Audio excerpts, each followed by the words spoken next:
나라의 현재를 지키는 게 군대잖아요. 네. 그럼 국가가 책임져야 되는 거잖아요. 그러니까 나라의 미래를 책임지는 거는 교육이니까 국가가 책임져야 되는 거 마찬가지로. 네. 근데 그 사제 지금 일반 군인들 같은 경우도 마찬가지지만 부모들 다 사대에서 다 줘야 돼요. 사제품 같은 경우를 그래요. 보니까 군인들 보니까요. 그러니까 완전히 예를 들면 뭐 물가랑 연동되는 거예요. 따지고 보면. 그거는 이렇게 된 거예요. 옛날에는 러닝 팬티, 샴푸, 비누를 다 보급해줬어요. 그러니까요. 그거 안 해줘요? 그랬는데 문제는 장병들 기호가 생긴 거예요. 그러니까 나는 이런 샴푸를 쓰겠다. 그런 것도 있군요. 나는 이런 뭘 화장품을 쓰겠다. 이러니까 군대에서 보급품을 일률적으로 해줄 수가 없는 거야. 그래가지고 돈으로 주기 시작한 거예요. 그러니까 박근혜 정부 때 5만 원을 올려주면서 그래서 병장 월급 20만 원이 된 거예요. 그때. 그리고 보급품을 없애버린 거지. 그러니까 두루마리, 휴지, 속내이 네가 입고 싶은 거 샀어라 이거예요. 그래가지고 지금은 이렇게 월급이 많아지니까 구매력이 좋아져가지고 보급품을 다 없애고 그렇군요. 기본적인 자기 생필품은 사서 써라. 이렇게 해서 구매력을 인정을 해준 거예요. 그게 군대가 오늘날 옛날하고 달라진 게 있어요. 야, 지금 어쨌든 뭐 얘기는 약간 좀 빗나갔어요. 핀트가 좀 빗나가긴 아니 했습니다만. 부모들 힘들어요 실제로는요. 아니 좋은 거 사달라고 그러니까. 그러네. 보급을 엄청나게 올려줘서 이제는 저 부모가 돈은 안 보내요. 옛날에 저 이 정부 출범 전에는 월 평균 저 부모가 저 군내 병사로 있는 아들한테 월 평균 10만 원씩 보냈습니다. 꽤 무시할 수 없는 돈이었어요.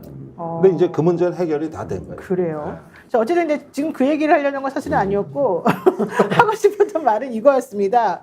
어쨌든 대통령실이 이 KC 인증 제품에 대해서만 직구를 허용하겠다 이렇게 말을 하고 난 다음에 전격적으로 이걸 다시 철회했지 않습니까? 그랬는데 이 정책이 도대체 누가 만들어가지고 이런 사태를 야기했느냐 이제 이게 문제가 되지 않습니까?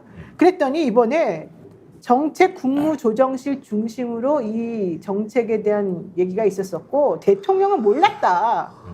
대통령실은 아예 TF 참여도 안 했었기 때문에 몰랐고 특히 이 정책을 한다고 하면서 대통령에게는 보고도 안 했다. 이런 얘기가 지금 나오고 있습니다. 이게 사실 상식적으로 말이 되나요? 아니 뭐 기본적으로 말씀하시면 이거 뭐 다른 나라 대통령실이에요? 그러니까요. 아니 그러니까 그렇다고 하더라도 네. 아니 대통령실이 정부에 대한 총괄적인 책임을 지면 그 책임을 어떤 느끼면서 국민에게 사과를 하지는 못할 망정 이거 비루하고 비겁하게 야 우리 보고 안 받았으니까 우리 잘못 아니야.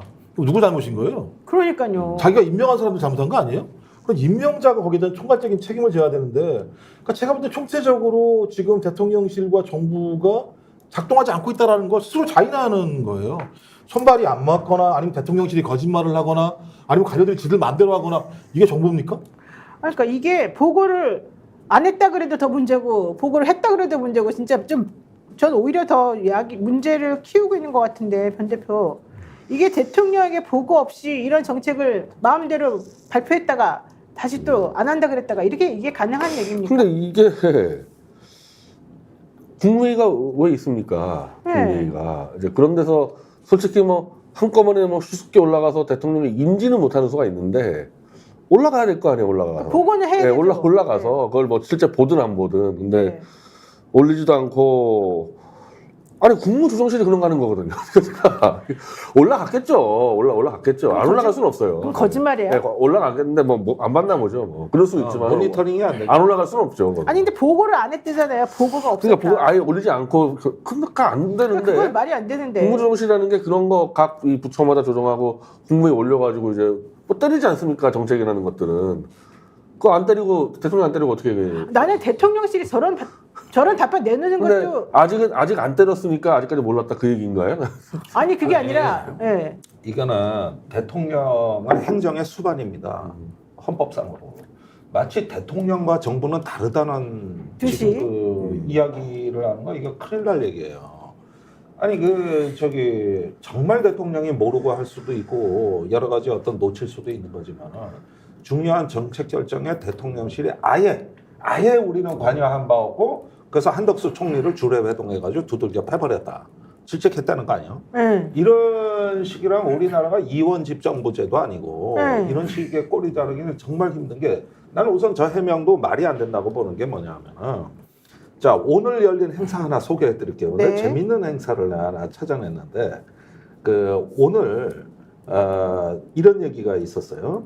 5차 경제안보 외교 포럼이 열렸는데 네. 조태열 외교부 장관이 참석을 해가지고 뭐라 그랬냐면은 최근에 기업 활동에 지대한 영향을 주는 정치 안보적 고려가 급증하고 있다. 자, 이게 굉장히 중요한 무슨 말이에요. 말이죠? 뭔 다시, 말이야? 다시 무슨 말인지 기업 활동에 지대한 영향을 주는 네. 주요한 변수가 이제는 정치 안보다. 비즈니스가 아니고 경제가 아니라 정치 안보다. 그러면서 네. 안보실 3차장이 컨트롤 타워가 돼야 된다. 경제 안보 컨트롤 타워가. 근데 왜 이 말씀을 드리냐? 네. 이번에 직구 사태하고 라인 사태의 공통점이 처음에 중국 때리기죠. 네. 중국 때리기가 엉뚱하게 지분 논쟁이라든가 직후 파동으로 번진 거 아닙니까? 네. 그러니까 최근에 일어나고 있는 이런 어떤 경제 안보 최근에 3차장이 신설이 돼가지고 네. 여기서 일을 하면서부터 외교부 장관이 이런 말을 하고 대체로 중국 때리기가 많이 나오고 있다고.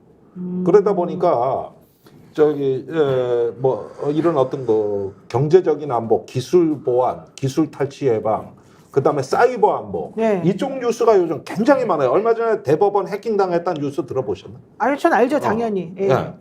자, 이게 또 조사도 해보기 전에 북한이라 그랬어요. 그래요, 맞아요. 이게 몇 개월 걸리거든요. 그러니까 이게 대충 보면은 이 경제 안보 프레임, 그러니까 정치 안보 논리로 경제 비즈니스를 이제 관리 감독하겠다는 게 갑자기 요즘 급증을 하고 안보실의 3차장이 그 컨트롤 타워 역할을 맡으면서 유달리 이런 일들이 자꾸 빈발하고 있다 이게.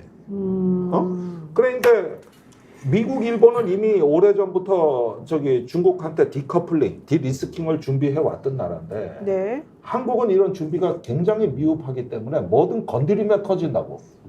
우리는 중국하고 한 발을 빠뜨리고 있는 게 너무 많아요. 네이버 사태도 뭐예요? 중국하고 거래를 하고 있기 때문에 터진 거 아니야. 네. 네이버도. 네. 직구라는 게 최근에 알리바바부터 해가지고 중국에서 저가 테뮤 이런 데. 테뮤 네. 이런 데서 공세를 하는데 우리가 지금 물가 대책 때문에 그게 필요하다 보니까 여러 가지 발이 빠져 있고 네. 지금 우리 중소 중견 기업하고 중국하고 사업하는 데가 한두 군데냐고. 그렇죠. 부지기수라고 지금. 그러는데 이제 미국, 일본하고 이 경제 안보 프레임으로 경제를 정치 안보적으로 스크린해 들어가다 보니까 별게 다 튀어나온다고. 그럼 이번에는 해프닝으로 끝났으니 망정인데 지금 이런 식으로 가다 보면은 그 IT, 통신, 그다음에 일반 어떤 상품 거래, 유통 이런 데서 한두 개입니까 이런 문제가 중국. TV의 정치 원색. 예. 다시 제가 말씀드리죠. 예. 구독, 좋아요, 사랑입니다. 예.